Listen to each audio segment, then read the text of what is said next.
Charles, would you be so kind as to enlighten us about the Sanfedisti of Southern Italy in the late 18th century? How did they come about? Who exactly were they? What was Catholicism like in the kingdom of the Two Sicilies, and how were the people there different from northern Italians with respect to monarchy, the church, and traditions? Well, that's a good question. It's also a difficult one to answer. Well, basically, southern Italy was extremely devout. I mentioned earlier the Monte Gargano, the site of the Archangel Michael's apparition. But there are a lot of shrines to various saints, a lot of Marian shrines in southern Italy. A very heavy folk Catholicism, and the feasts of the saints really, and the liturgical year really determine the scheduling. And every town had its patron saint, which was and remains this case today. The big day of the year was the town's patron saint. I mean, other than Christmas and Easter and so forth. Um, the Kingdom of Two Sicilies was an interesting thing because southern Italy was separated from the rest of Italy by language. Their Italian is quite different. Of course, all the Italian dialects are quite different from each other. It's Tuscan. It was spoken around Florence because of the great prestige of Dante that became the standard Italian. Mm. But that's a relatively recently imposed thing. As to how it was different, well, the southern Italians were used to strong kings, uh, and yet a lot of local autonomy. And they were united in one country.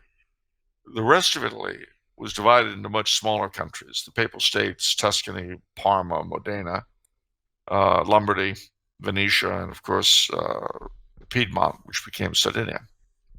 I mean, they became the Kingdom of Sardinia. Sardinia is an island from which they got their names as kings. Um, the northern Italians were much more urban. There, except for Naples and Palermo and a few other places, southern Italian cities were not usually very big.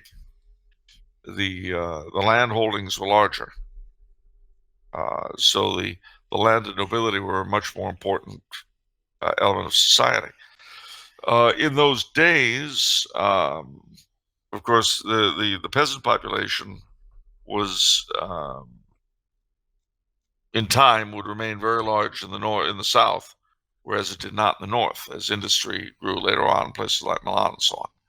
Now, to answer your question about the Sanfedisti, the French invaded Naples, and the king of Naples fled to Sicily, which was his other kingdom. They also called it the Kingdom of the Two Sicilies, and he sat there in Palermo.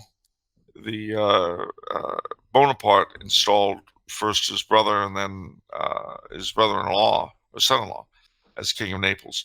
Before that, however, the French revolutionaries in the 1790s established a republic in Naples, and there was a popular rising against it and in favor of the king and the church, because the revolutionaries had both driven out the king and abused the church.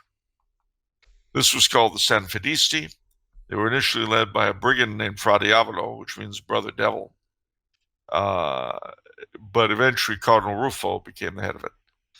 And they were very tough people. They were fighting against very nasty enemies, the French revolutionaries, and they took no quarter. They were very, very tough. Uh, Sanfedisti means adherents of the Holy Faith. Hmm. And later on, both in the Kingdom of Naples and the Papal States, various groups that fought socializing or unifying forces called themselves the Sanfedisti. And you had this in 1830 and 1848, and then again in 1860 to 70. And during that time, incidentally, a lot of the peasantry in the Kingdom of the Two Sicilies fought the Sardinian conquerors. This is called the Brigantaggio. Um, See, ladies and gentlemen, one of the great giveaways in history are when facts indicate something different from what you normally hear. So, for instance, we're always told that the American Indians were abused by the Spanish and that the English and Americans weren't so bad. The problem with that is, where are the Indians a larger proportion of the population, Latin America or Anglo-America? Very simple question. It's, similarly, we're told that England was a much better run, more democratic society than Spain, Portugal, or France. Yet it was very hard to get Frenchmen, Spaniards, and Portuguese to come to the New World. And the English never had any trouble getting tons of people to come over. Normally, people don't leave a country unless they really need to. And if they don't need to, they'll stay. And that's exactly what happened. So obviously, France, Spain, and Portugal were better run than England during the times that we were being colonized. Well, by that same yardstick, then, up until 1870, when the Union of Italy was consummated by the fall of Rome, very few Italians emigrated.